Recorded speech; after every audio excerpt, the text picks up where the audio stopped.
Hi, I'm Peter Smith. I'm the Orkin Chair and Professor of Innovative Practices at the University of Maryland University College, and I'm delighted to be here at Symposium 2019 with the CLO annual meeting.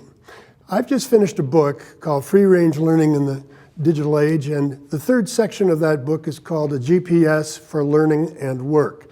And what I say when I open that section is that we're all familiar today with getting in your car and you want to go to grandma's for Thanksgiving, and you punch in the directions and it'll show you the quickest way to get there. It'll show you the scenic route. It'll show you where the traffic and the problems are. We don't think anything of it.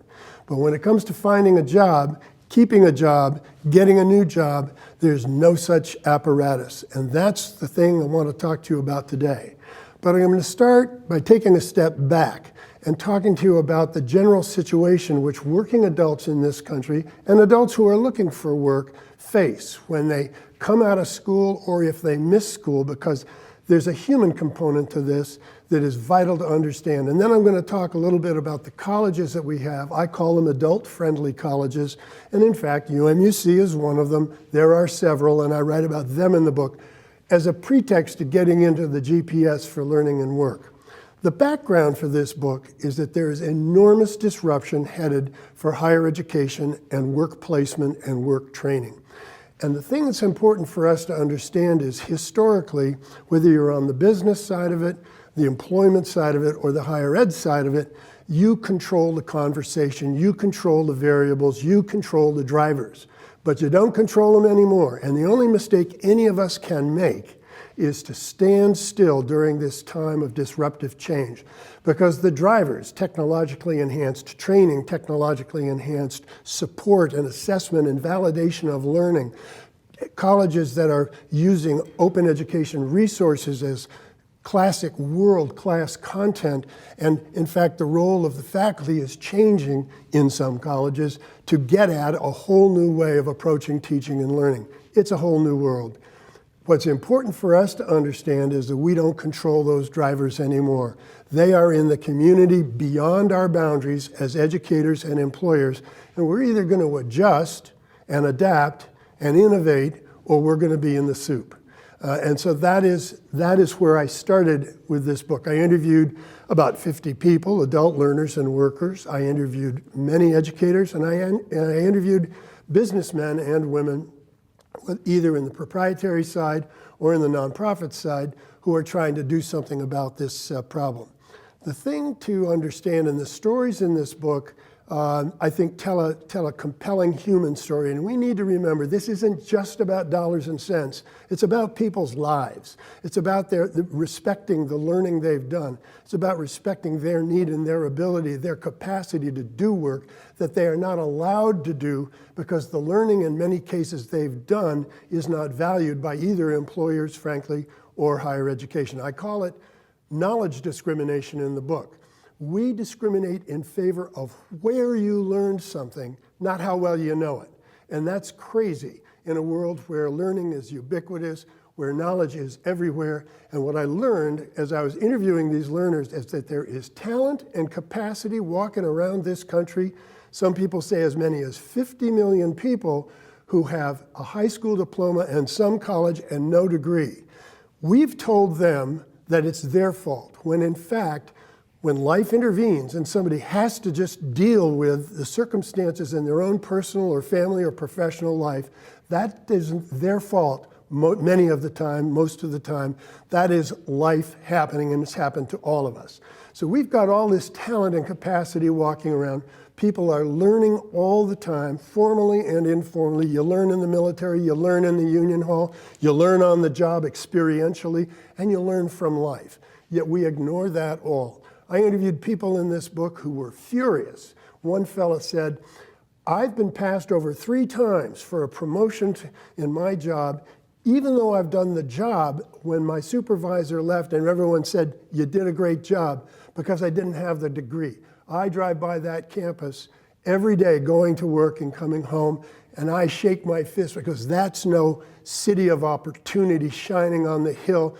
That's a castle of privilege with the drawbridge drawn up. There's no place for me there. And he it's okay for him to feel that way, because what he's beginning to do is say, this ain't my fault. And it's not all his fault. He may share some responsibility, but when you multiply that times 40 million, and what's changing, the capacity to do something about it at scale for thousands and thousands, indeed millions of American adults, then it becomes something that we need to really think about. Adult-friendly colleges.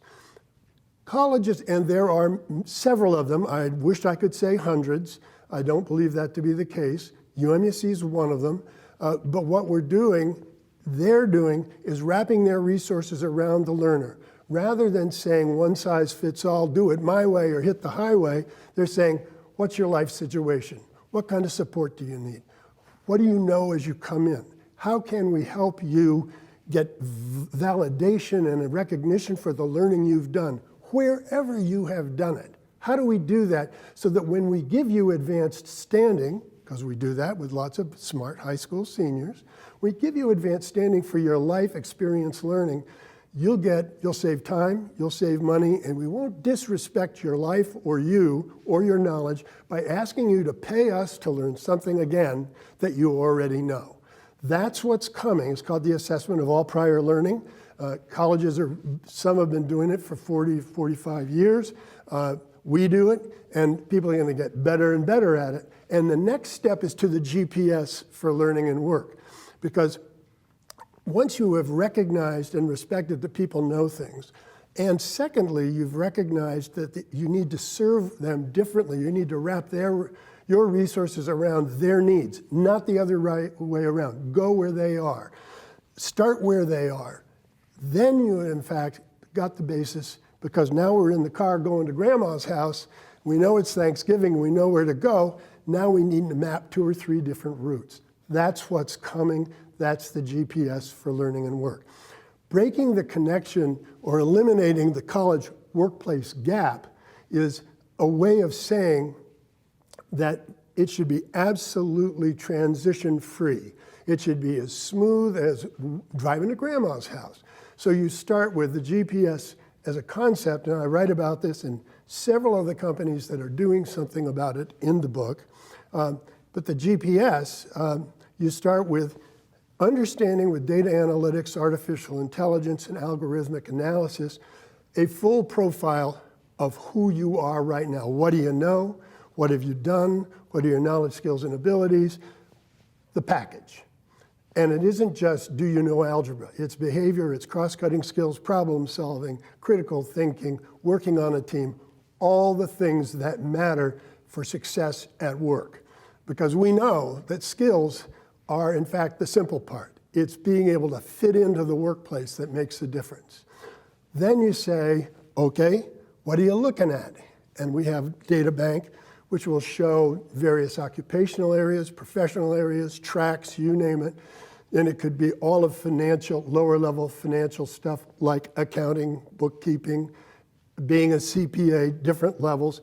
And you can begin to see where your profile matches up, and you can say, I want to go there. I want to be a bookkeeper, and then I would want to become an accountant, and then maybe a CPA in the future. So what you're doing is creating, if you will, a gap analysis between where you are, where you need to go, and it'll begin to tell you, what are the certifications? What are the courses? What are the things, the degrees if you need them? What is it you need to do that? And then where can you get those resources? So that what you've got is the learner is in the driver's seat for the first time with great information. And then, oh, by the way, you want to be a bookkeeper? There are 500 jobs available within 100 miles of you.